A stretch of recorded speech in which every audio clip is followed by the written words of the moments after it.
Innal hamdalillah nahmaduhu wa nasta'inuhu wa nastaghfiruh wa na'udzu billahi min shururi anfusina wa min sayyiati a'malina may yahdihillahu fala mudilla lahu wa may yudlilhu fala hadiyalah la nabiyya ba'da. Asyhadu an la ilaha illallah wahdahu la syarikalah wa asyhadu anna Muhammadan abduhu wa rasuluh. Allahumma shalli ala sayyidina Muhammad wa ala ali sayyidina Muhammad. Qala Allah Ta'ala, ya ayyuhallazina amanu taqullaha haqqa tuqatih wa la tamutunna illa wa antum muslimun.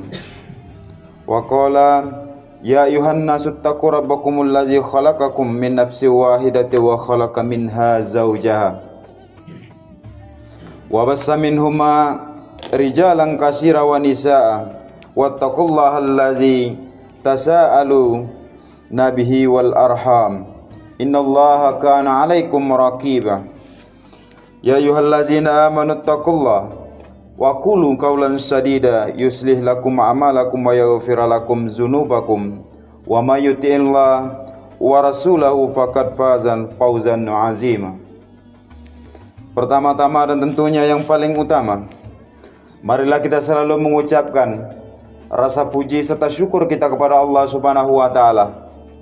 Pada hari yang mulia ini kita masih diberikan nikmat yang begitu besar oleh Allah Subhanahu wa taala, yaitu berupa nikmat kesempatan dan nikmat kesehatan, sehingga kita dapat melaksanakan kewajiban kita selaku muslim, yaitu melaksanakan sholat Jumat secara berjamaah.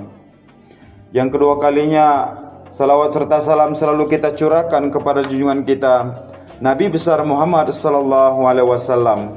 Semoga kita semua selaku umatnya selalu menjunjung tinggi apa yang dianjurkan oleh beliau, dan nantinya di hari akhir kita akan mendapatkan syafaat olehnya. Adapun judul khutbah kita pada Jumat kali ini yaitu renungan pertengahan bulan Sya'ban jelang bulan Ramadan. Hadirin kaum muslimin dan muslimat yang dirahmati oleh Allah Subhanahu wa taala. Sesungguhnya setiap adanya perjumpaan tentu juga memberikan pesan tentang perpisahan. Hal tersebut sebagaimana sesuatu yang tidak terelakkan, sama seperti Sya'ban yang sudah sampai di pertengahan bulan. Karenanya mari manfaatkan sisa waktu yang ada dengan meningkatkan takwa kepada Allah Subhanahu wa taala, yakni dengan menjalankan perintahnya dan menjauhi segala yang dilarang oleh Allah Subhanahu wa taala. Mudah-mudahan di akhir bulan Sya'ban ini ibadah kita semakin membaik. Amin ya rabbal alamin. Hadirin kaum muslimin dan muslimat yang dirahmati oleh Allah Subhanahu wa taala. Di sisa bulan Sya'ban ini, marilah kita persiapkan diri dalam menghadapi bulan Ramadan. Bulan paling mulia dari segala bulan. Bentuk persiapan itu tentunya boleh saja berbeda-beda. Bagi seorang pedagang pakaian, segeralah mengumpulkan modal dagangannya untuk menyambut bulan Ramadan dan hari yang fitri nantinya. Bagi seorang pengusaha, hendaklah segera mempersiapkan diri dalam mengatur jadwal kerja yang tidak merusak hikmat bulan Ramadan, tapi juga tidak mengurangi kualitas produksinya. Bagi para pengajar, para guru, dosen dan juga para ustadz, bersiaplah dengan materi seputar tema Ramadan, mulai dari sisi fikih, hikmah dan rahasia dari Ramadan tersebut. Namun bagi siapapun saja, hendaknya menyiapkan diri memasuki Ramadan dengan bermuhasabah, mengintrospeksi diri, menghitung dan mengkalkulasi amal yang telah dilakukan selama hidup hingga saat ini. Jikalau kita merasa amal baik lebih mendominasi dalam kehidupan kita, maka janganlah kita berbesar hati, karena itu menunjukkan buruknya amal hati kita. Dan biasanya perasaan tersebut, merasa diri lebih baik, akan menyeret manusia dalam kehinaan dan akan menyeret manusia ke dalam ketakaburan. Ingatlah sebuah makalah ataupun pesan yang menyatakan bahwa orang baik adalah merasa dirinya buruk dan orang buruk adalah mereka yang mengaku dirinya baik. Namun jika hasil kalkulasi itu menjadikan diri semakin merasa kurang baik, maka segeralah menambahkan berbagai amal kebaikan selagi umur masih dikandung badan. Semoga Allah Subhanahu wa taala, Allah yang Maha Kuasa, memanjangkan umur kita hingga kita menikmati bulan Ramadan yang akan datang. Hadirin kaum muslimin dan muslimat yang dirahmati oleh Allah Subhanahu wa taala. Para orang tua kita menyebutkan bulan Sya'ban dengan nama bulan ruah, yang sangat identik dengan kata arwah. Sebenarnya kata ruah atau arwah hanyalah sebagai penanda bahwasanya bulan Sya'ban adalah bulan yang paling tepat untuk mengingatkan manusia akan wacana akhirat, mulai dari sakaratul maut, kematian, alam kubur dan alam akhirat. Sesungguhnya mengenang kematian dengan datang ke kuburan atau mengirim doa adalah banyak faedahnya bagi kita yang masih ada umur di dunia ini. Karena hal itu bisa menyemangati diri untuk meningkatkan, untuk melipat gandakan amal di bulan Ramadan nanti, dan akan menambah rasa takut dalam diri hingga senantiasa menghindari segala dosa-dosa yang ada. Hadirin kaum muslimin dan muslimat yang insyaallah dirahmati oleh Allah Subhanahu wa taala. Mengenai keadaan alam kubur, ada sebuah hikayat yang patut untuk disimak. Hikayat yang ceritakan melalui Abu Bakar Al-Ismaili bahwasanya Sayyidina Utsman bin Affan tidak meneteskan air mata ketika digambarkan kepedihan neraka dengan segala siksanya. Dirinya juga tidak menangis ketika akan dijabarkan mengenai kedahsyatan hari kiamat.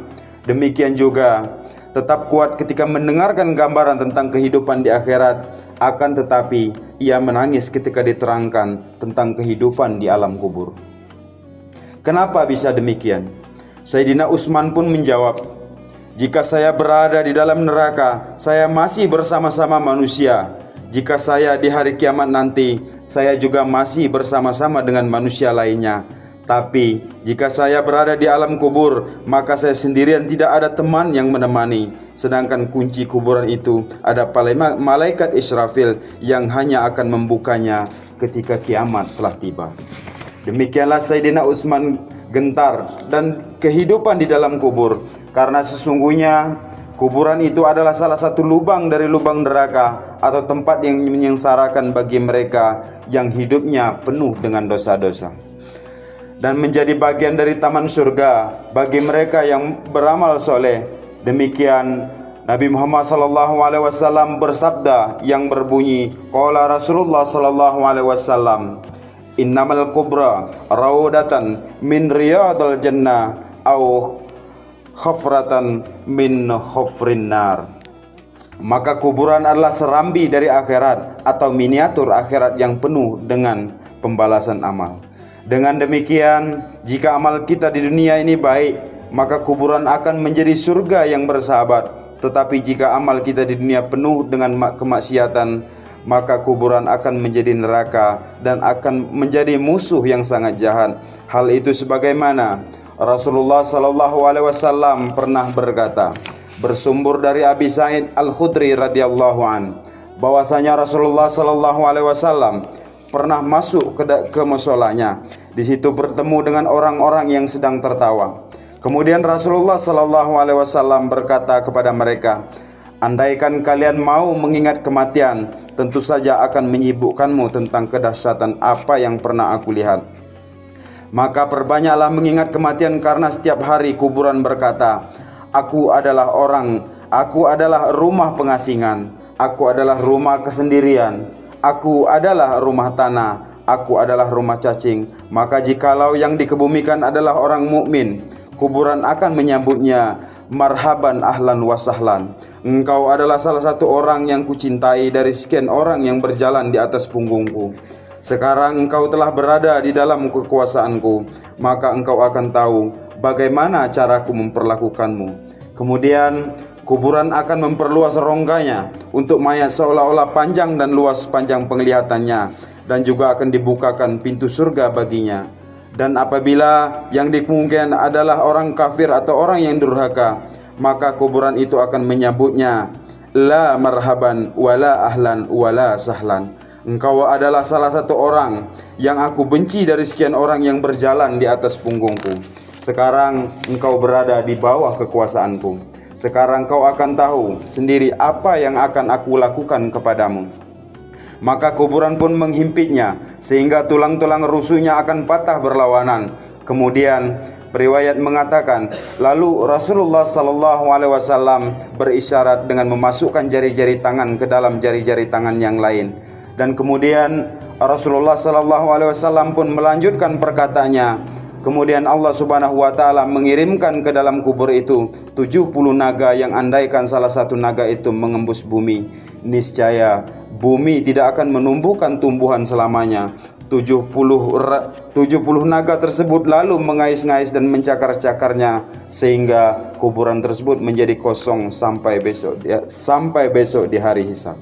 Demikianlah perlakuan kuburan bagi mayat yang diceritakan oleh Rasulullah SAW kepada kita sebagai pelajaran agar kita selalu ingat akan kematian.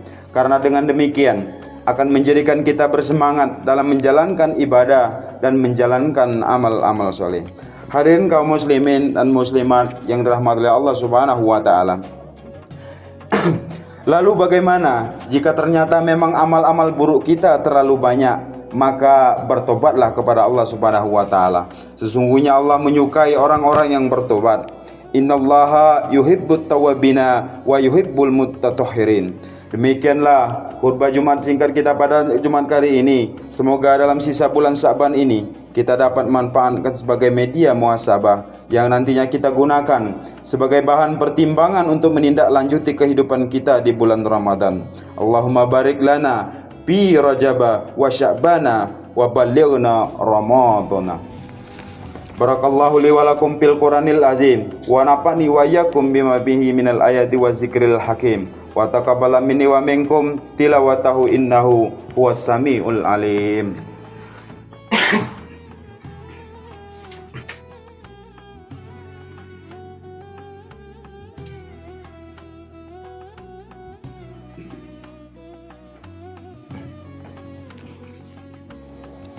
Alhamdulillahi ala ihsanihi wa syukru lahu ala taufiqihi wa imtinanihi.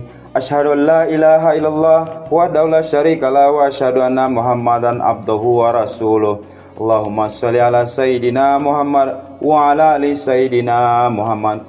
Wa qala Allah ta'ala bil Qur'anil Karim, innallaha wa malaikatahu yusholluna 'alan nabi. Ya ayyuhallazina amanu sallu alaihi wa sallimu taslima. Allahumma ighfir lil mu'minina wal mu'minat wal muslimina wal muslimat al ahya'i minhum wal amwat birahmatika ya arhamar rahimin. Allahumma inna nas'aluka ridhaka wal jannah wa na'udzubika min zatika wan nar. Allahumma ahsina akibatana fil umuri kulliha wa ajirna min hizi dunya wa azabil akhirah.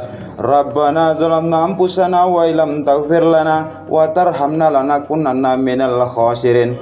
Rabbana la tuzigh qulubana ba'da idh hadaytana wa hab lana min ladunka rahmatan innaka antal wahhab. Rabbana atina fid dunya hasanah wa fil akhirati hasanah wa qina azabannar. Walhamdulillahi rabbil alamin. Ibadallah, innallaha ya'muru bil adli wal ihsan wa ya'tazil qurba wa yanha 'anil fahsya'i wal munkari wal baghi. Ya'izukum la'allakum tadhakkarun. Wazkurullahal azim yazkurukum washkuruhu ala ni'amihi yazidkum wa la zikrullah